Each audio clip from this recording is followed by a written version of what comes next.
Good afternoon and welcome back to yet another episode of The Longing. Today we're going to read another chapter of Moby Dick.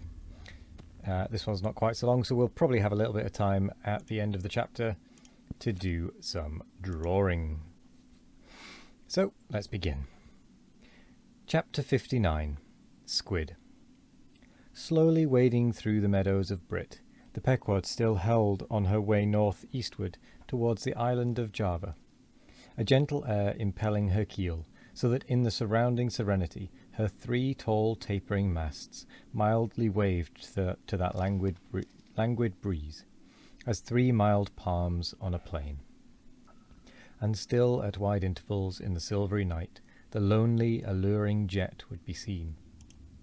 But one transparent blue morning, when a stillness almost preternatural spread over the sea, however unattended with any stagnant calm, when the long burnished sun glade on the waters seemed a golden finger laid across them, enjoining some secrecy, when the slippered waves whispered together as they softly ran on, in this profound hush of the visible sphere a strange spectre was seen by Daggoo from the main masthead.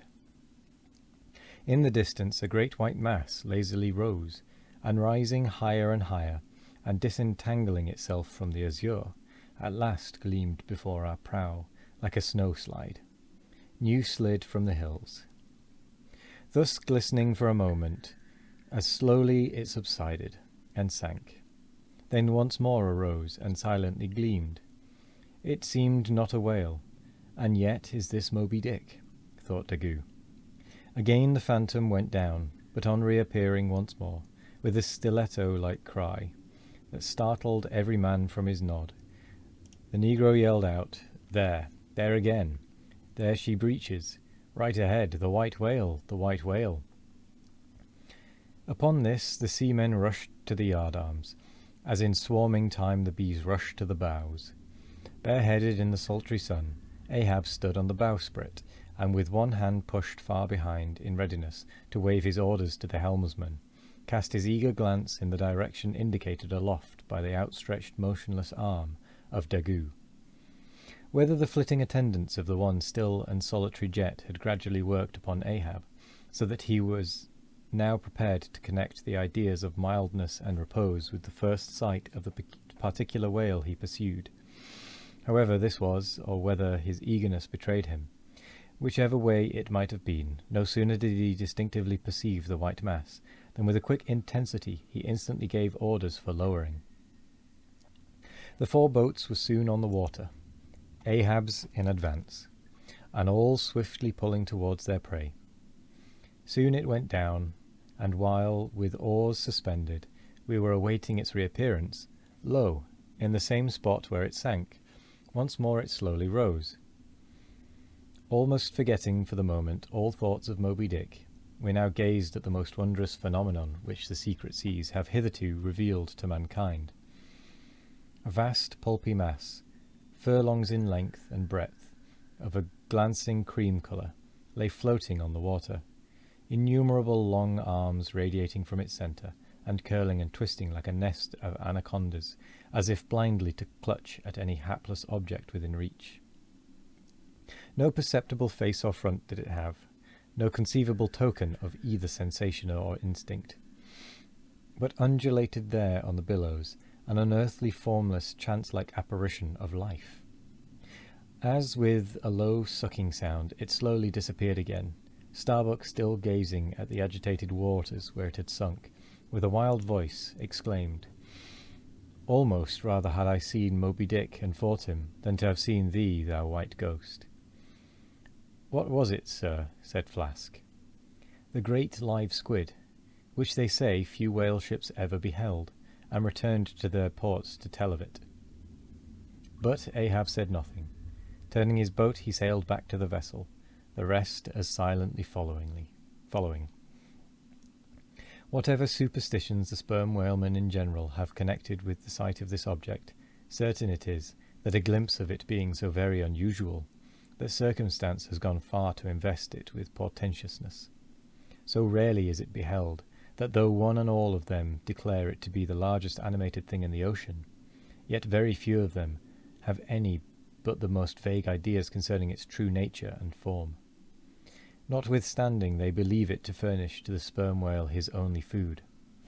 For though other species of whales find their food above water, and may be seen by man in the act of feeding, the spermaceti whale obtains his whole food in unknown zones below the surface, and only by inference is it that anyone can tell of what precisely that food consists. At times, when closely pursued, he will disgorge what are supposed to be the detached arms of the squid, some of them thus exhibited exceeding 20 and 30 feet in length. They fancy that the monster to which these arms belonged ordinarily clings by them to the bed of the ocean, and that the sperm whale, unlike other species, is supplied with teeth in order to attack and tear it. There seems some ground to imagine that the great kraken of Bishop Pontoppodan may ultimately resolve itself into squid. The manner in which the bishop describes it, as alternately rising and sinking, with some other particulars he narrates, in all this the two correspond. But much abatement is necessary with respect to the incredible bulk he assigns it. By some naturalists who have vaguely heard rumours of the mysterious creature here spoken of, it is included among the class of cuttlefish, to which, indeed, in certain external respects it would seem to belong, but only as the anak of the tribe. Right, we're not going to start on the next episode just yet, just because the next one is a little bit too long to be combining with this one. So we are going to draw.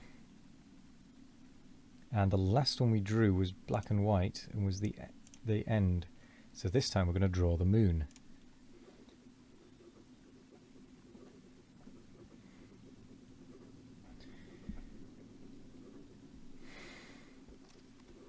Which is a dual colour drawing, and one I think will look nice.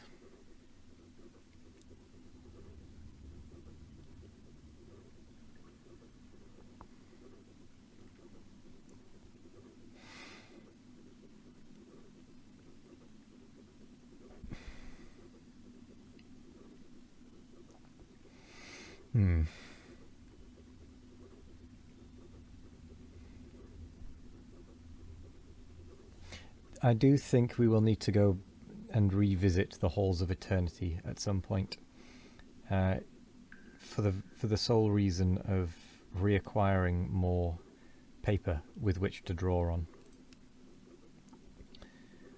Although I cannot remember the quantity of paper that would be required, so I would probably need to calculate that again at some point. For we have all of the single colour drawings, and we've got two drawings that are multicoloured.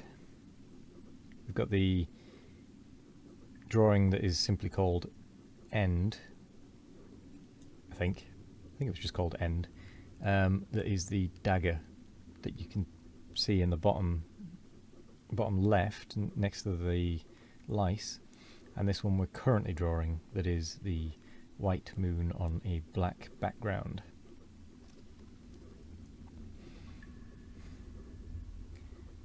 And then we've got about 20 odd bits of paper left, I think, maybe 23. Time goes by faster in the company of great art. This one deserves a special place on my wall. So we'll squeeze it in down there. And then I think I'm just going to say thank you very much for joining me today. We are making good progress through Moby Dick. Still got a long way to go. We're still not quite halfway through, but that's by the by. We are making progress. And it seems like we're getting closer and closer to actually being told about Moby Dick being spotted. So, thank you very much for joining me. I hope you all have a wonderful morning, evening, afternoon or night, no matter what time of day it is. I hope you all have a wonderful one of it, and as always, we will be back tomorrow for more of The Longing. Goodbye.